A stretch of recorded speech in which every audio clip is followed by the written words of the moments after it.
Salam sejahtera dan salam keluarga Malaysia. Saya Bumawen dalam Berita Pagi Sarawak edisi Sabtu 26 Mac. Sarawak sudah bersedia dengan prosedur operasi standard SOP pengangkutan udara untuk menerima kemasukan pelawat dari luar negara bermula 1 April ini.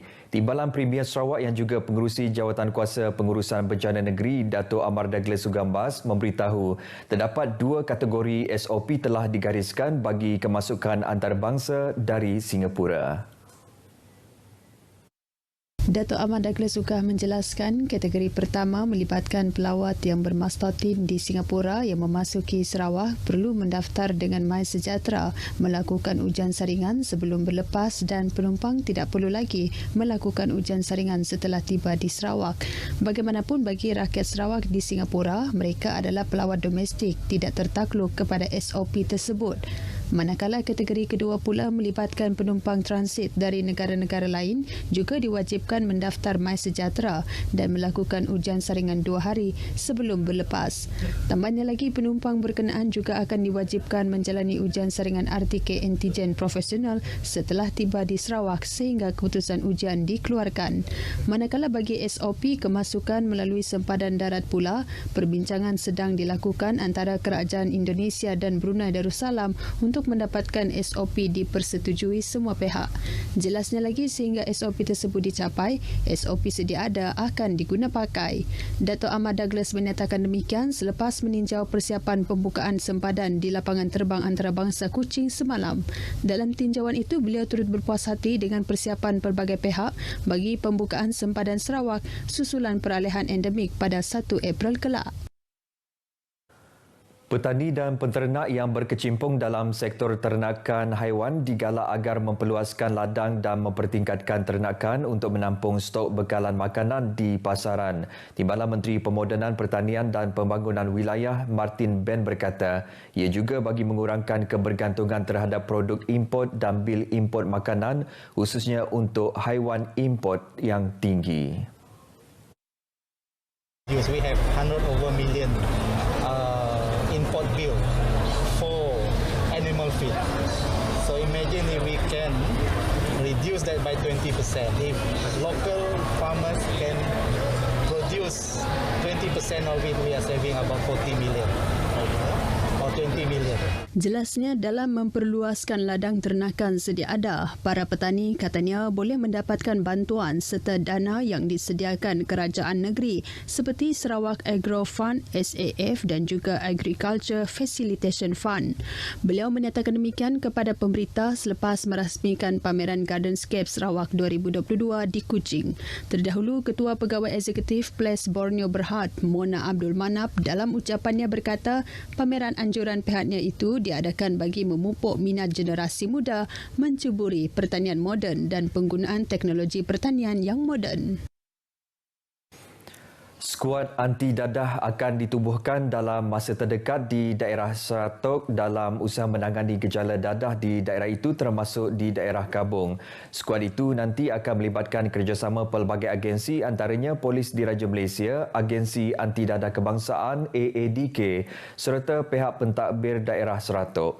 Timbalan Menteri Tenaga dan Sumber Asli yang juga Ahli Parlimen Seratok, Dato' Ali Biju berkata, beliau menyokong penubuhan skuad anti dadah Seratok susulan kebimbangan terhadap gejala dadah di Seratok yang kini mula menular ke kawasan kampung dan rumah panjang di luar bandar.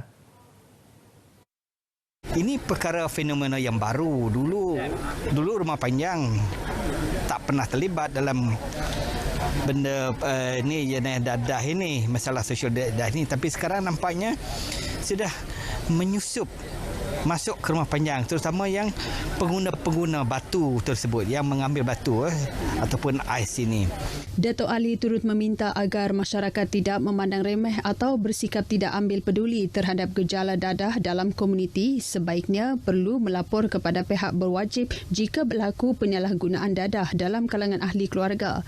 Katanya meletakkan sepenuhnya tanggungjawab kepada pihak polis dan AADK tidak akan dapat menyelesaikan isu tersebut, namun namun memerlukan komitmen dan kerjasama masyarakat di peringkat akar umbi. Dato' Ali ditemui RTM semasa menghadiri sambutan Hari Polis ke-215 peringkat Ibu Pejabat Polis Daerah Seratok di Seratok. Sementara itu, Ketua Polis Daerah Seratok, Deputi Superintendent Polis DSP Mordani Tanin memberitahu, tahun 2020 seramai 103 individu telah ditangkap di daerah Seratok kerana terlibat dengan penyalahgunaan dadah. Walau bagaimanapun, bilangan tangkapan menurun kepada 29 orang pada tahun lepas. Bagi tempoh Januari hingga Februari tahun ini, terdapat 6 kes berkaitan penyalahgunaan dadah di daerah Seratok melibatkan 6 tangkapan. Untuk masalah aktiviti penyalahgunaan dadah di Seratok, secara keseluruhannya masih terkawal. Bagaimanapun, saya menyerulah kepada semua masyarakat di Seratok, khasnya ketua-ketua masyarakat dan orang ramai untuk sentiasa memberi maklumat kepada kita sekiranya ada berlaku aktiviti penyelenggaraan dadah di tempat-tempat mereka.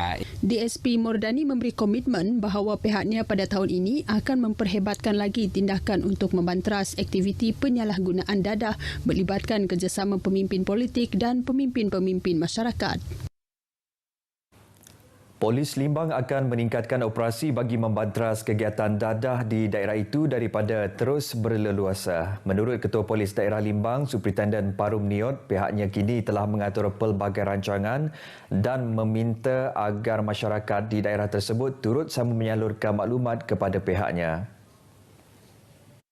PDRM Limbang akan meningkatkan operasi-operasi terhadap sarang-sarang penagih. Ya, itu yang masalah utama saya tengok di sini. Dan di samping itu saya minta masyarakat memberi maklumat, kepada pihak PDRM, terutama di daerah Limbang. Bersama-sama kita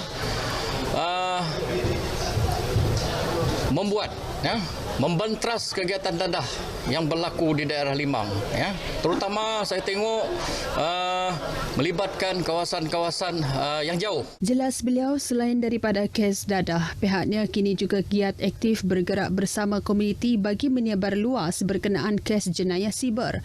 Beliau berkata demikian kepada pemberita selepas program pembarisan sempena sambutan Hari Polis ke-215 di Ibu Pejabat Polis Limbang.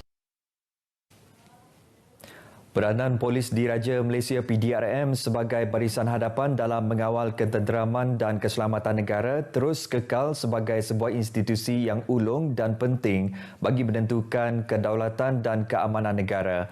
Oleh itu, kecemerlangan serta kejayaan yang telah dibentuk oleh anggota polis yang terdahulu harus dipertahankan anggota polis Bintulu sebagai mengenang jasa dan sumbangan mereka. Demikian menurut Ketua Polis Daerah Bintulu, Superintendent Zulkifli Suhaili semasa berucap pada sambutan Hari Polis ke-215 peringkat Ibu Pejabat Polis Daerah IPD Bintulu. Beliau dalam pada itu meniru anggota dan pegawai PDRM Bintulu melakukan transformasi terhadap perkhidmatan kepolisan sejajar dengan perubahan semasa selain kepesatan revolusi industri 4.0. Sesungguhnya, kepesatan revolusi industri 4.0 memerlukan pasukan kita bersedia dari segi ilmu pengetahuan dan kepekaan terhadap isu semasa untuk berhadapan dengan kepelbagaian jenis jenayah. Bukan sahaja jenayah secara fizikal, tetapi jenayah cyber yang lebih luas jangkauan pengaruhnya. Beliau turut berharap anggota PDRM menunjukkan kecemerlangan perkhidmatan kepada masyarakat dan negara dengan terus bersatu padu selain meniru masyarakat untuk terus menyokong dan memberi kerjasama kepada pihak polis dalam usaha mewujudkan persekitaran aman sejahtera khususnya di Bintulu. Baik, sementara itu, sambutan Hari Polis ke-215 di daerah Sibu disambut secara ringkas di Ibu Pejabat Polis Daerah Sibu semalam. Menurut pemangku Ketua Polis Daerah Sibu, Superintendent Dr. Colin Babat, bersempena dengan sambutan Hari Polis tahun ini, Polis Diraja Malaysia PDRM telah menyampaikan sijil penghargaan kepada ketua jabatan yang telah bekerjasama dengan PDRM dalam usaha menangani pandemik COVID-19 sejak 2 tahun lepas. Superintendent Dr. Colin memberitahu sijil penghargaan tersebut disampaikan kepada Ketua Jabatan dan Wakil Rela, Jabatan Imigresen, Jabatan Perpaduan dan Pejabat Residen bahagian Sibu. Saya bagi pihak Polis Diraja Malaysia, KPD Sibu mengucapkan berbanyak-banyak terima kasih di atas jalinan kerjasama yang telah ditunjukkan sejak 2 tahun lepas. Jadi semoga usaha ini akan terus berterusan bagi kita sama-sama mengekang penularan COVID-19. Superintendent Dr. Colin berkata demikian kepada pemberita selepas sambutan Hari Polis di Sibu. Beliau memaklumkan sijil penyertaan turut disampaikan kepada peserta kejohanan sukan yang dianjurkan bersempena sambutan Hari Polis tahun ini. Jelasnya kejohanan sukan yang diadakan bertujuan untuk memupuk gaya hidup sihat dalam kalangan anggota dan pegawai PDRM. Pejabat Kesihatan Bahagian Kuching dengan kerjasama Persatuan Pencegah TB Sarawak terus komited dalam melaksanakan pelbagai aktiviti pencegah dan pengawalan penyakit TB selain meningkatkan kesedaran orang awam terhadap penyakit itu khususnya di bahagian Kuching. Menurut Pegawai Kesihatan Bahagian Kuching, Dr. Eunice Melissa Joseph, pihaknya kini giat melaksanakan siasatan terhadap kes-kes yang disahkan TB bagi tujuan mengesan kontak sekaligus melakukan saringan serta rawatan di klinik-klinik kesihatan di sekitar Kuching. Dr. Eunice Melissa menjelaskan setakat minggu ini sebanyak 107 kes TB telah berjaya dikesan di bahagian Kuching, termasuk seramai 858 kontak telah dikenal pasti melalui program saingan TB yang dilakukan di kawasan-kawasan yang mempunyai 2 atau lebih kes TB berdaftar.